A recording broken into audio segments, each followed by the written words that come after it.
지금 전당원 여론조사를 하자라는 카드를 꺼내들었다고 들었습니다.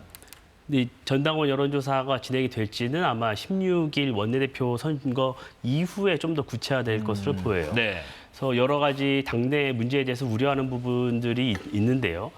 여러 현역 의원들이나 사무처에 계신 분들이나 이렇게 만나서 얘기를 해보면 우리 당이 더 처절하게 혁신하고 쇄신해야 된다는 이 대전제에는 이견이 없습니다. 다만 시기와 방법론의 의견이 있는 거예요. 그런 것 같아요. 우선 이런 얘기를 하죠. 5대 개혁안을 김용태 위원장이 던졌는데 이 5대 개혁안을 우리가 받고 완수를 하면 국민들께서 잘했다고 인정을 해줄 것이냐. 그 5개만 하면 우리가 과연 혁신을 완수하는 것이냐는 의문이 있어요. 네. 이보다 5개 혁신안보다 더 과감한 혁신안을 내놔야 한다는 겁니다. 그러기 위해서는 혁신안과 쇄신에 논의할 필요가 시간이 물리적으로 필요하다는 거예요. 그 논의를 다음 원내대표가 취임을 한 이후에 조금 더 논의의 시간을 가져가자는 그런 부분이 내용이 있는 겁니다. 그 또한 비대위 내에서조차 이 내용이 합의가 되지 않은 부분이 있어요.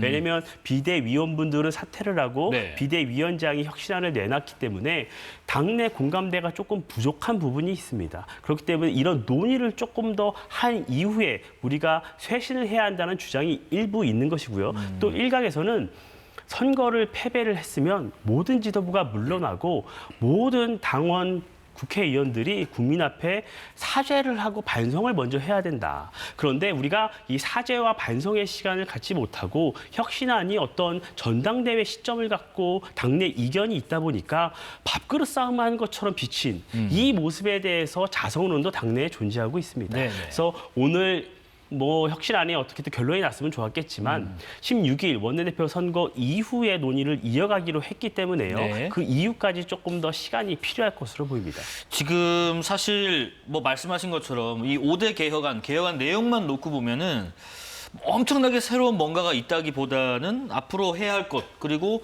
과거에 있었던 일을 좀 털고 가자, 이런 정도로 보이는데 왜 이마저도 받기를 거부하는가, 일부 의원들이. 결국은 당권 경쟁 때문이라는 배경이 있다, 이런 해석도 있어요. 그렇습니다. 지금까지 국민의힘이 국민들로부터 심판받았던 그 내용에 대해서 친윤 세력이 제가 볼 땐 가장 큰 책임이 있어 보이는데 온몸으로 지금 그걸 막고 있는 거예요. 그리고 무엇보다도 친한계도 마찬가지고 김용태 비대위원장도 마찬가지지만 민주당으로부터 사실은 이것을 털어낼 수 있는 기회가 있었습니다. 뭐냐면 특검법이에요. 네. 특검법 3개를 냈는데 그 이전부터 계속해서 김건희 여사와 윤석열 전 대통령과 선을 긋자 라고 해서 내부적으로 계속 그 얘기가 나왔었고 또 김문수 후보 역시도 대선 과정에서 그런 걸 하자 이렇게 계속 얘기를 했습니다.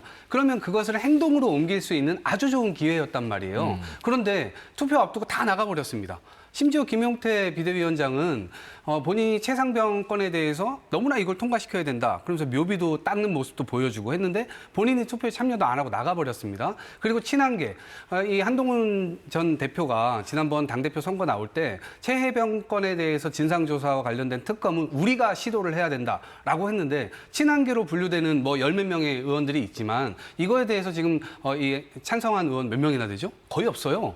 그러다 보니까 실제로 언행 불일치 이것 때문에 본인들 스스로가 이 윤석열, 김건희와 이 선을 그어야 된다라고 말은 하지만 실제로 행동으로 옮기지 못하는 그런 모습을 국민들 앞에 계속 보여주고 있기 때문에 앞으로도 좀 기대 난망이다 이런 생각을 가져보고요. 예. 아마 16일 날 원내대표 선거가 있은 뒤에 누가 될지는 사실 잘 모르겠어요. 그런데 어찌됐건 친윤 세력의 입김에서 자유로울 수 없는 분이 결국에는 이 원내대표가 될 것이고 그렇게 되면 혁신이라고 하는 것은 더더욱 물 건너 간다 이런 생각을 좀 가져봅니다. 지금 그래서 2시에 예정된 의원총회가 1시 반쯤에 취소 공지가 나갔고 지금 취소가 됐는데 권성동 원내대표가 그런 이유를 밝혔더라고요.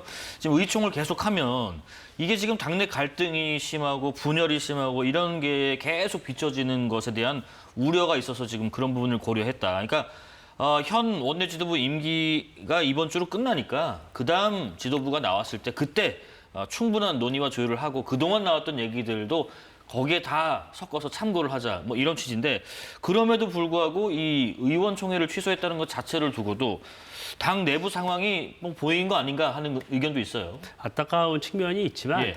야당 본연의 역할에 여러 가지가 있습니다. 저희가 당을 쇄신해서 국민 여러분들로부터 다시 사랑을 받는 이 부분 굉장히 중요하죠. 뿐만 아니라 이재명 정부가 출범을 했기 때문에 지금 입법과 행정권을 다 장악하고 있습니다. 그럼 이 상황에서 야당이 제대로 집권 여당을 견제하지 않으면 이 국정에 여러 가지 난맥상이 발생할 수밖에 없어요. 네. 특히나 이재명 대통령 같은 경우에는 선거 기간부터 논란이 됐던 여러 사법 리스크가 있습니다. 그 사법 리스크에 대한 재판이 줄줄이 연기되고 있는 이 상황, 그럼 법치주의가 무너지고 민주주의가 무너지고 사법 시스템이 위협받는 이 상황에서 야당이 당내 논란만 계속 가져갈 경우에는 이 문제, 이 위기가 제대로 알려지지 않을 수 있다. 이런 우려가 있는 것입니다. 그렇기 때문에 권성동 원내대표는 임기를 종료할 때까지는 이 문제는 좀 더 숙의하는 시간을 갖자. 어떤 부분이 더 쇄신하고 혁신하는 모습으로 국민들에게 다가갈 수 있을지를 좀 더 당내부에서 논의하고 지금은 이재명 사법 리스크를 좀 더 알리는 데 집중하자. 그래서 16일 새로운 원내대표가 선출되면 새로운 지도부와 함께 김용태 혁신 비대위원장이 던진 이 혁신안에 대해서 어떻게 당원들에게 물을지 어떻게 이걸 완성해 나갈지는 그때부터 다시 논의해 나가자는 이런 상황인 것입니다. 네, 김용태 위원장은 SNS 통해서 이 지금 오늘 사전 협의도 없이 이렇게 취소된 게 상당히 유감스럽고 당 차원에서 의원총회에서 자체 개혁안 논의를 참 막는 이 상황이 참 안타깝다 이런 입장을 조금 전에 내놓기도 했습니다. 한 가지만 더 여쭤볼게요. 지금 홍준표 전 시장이요. 그런 글을 올렸습니다.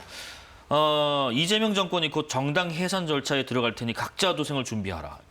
이재명 정권이 왜 해산을 준비하고 실제 정당이 정말 쪼개질 우려까지 있는 건가요? 지금 여러 동시다발 특검이 이제 시행이 됩니다. 민주당이 지금 열심히 특검 후보자를 찾고 있죠. 그래서 준비 기간을 거치면 7월 초에 3개 특검이 동시에 시작이 됩니다. 여기에 보면 비상계엄 관련 특검에는 11개 혐의, 김건희 여사 관련 특검은 16개 혐의가 적시되어 있어요. 그 김건희 여사 특검에 내에는 여러 가지 공천 문제 등등 국민의힘과 깊숙하게 연결된 여러 사안들이 수사선상에 노출될 수밖에 없는 상황입니다. 또한 비상계엄 과정에서 국민의힘과도 수사 대상에 오를 수밖에 없겠죠. 지금 특검이 네. 활동을 하게 되면. 그럼 이 상황에서 어떤 수사 결론에 따라서 민주당이 위헌정당 해상 심판을 청구할 수도 있지 않는 것이냐. 이런 우려가 있고 실제 민주당 내에서도 그런 목소리가 나오고 있는 것으로 합니다. 저는 뭐 현재에서 이게 받아들여질 가능성은 매우 적다고 보지만 예.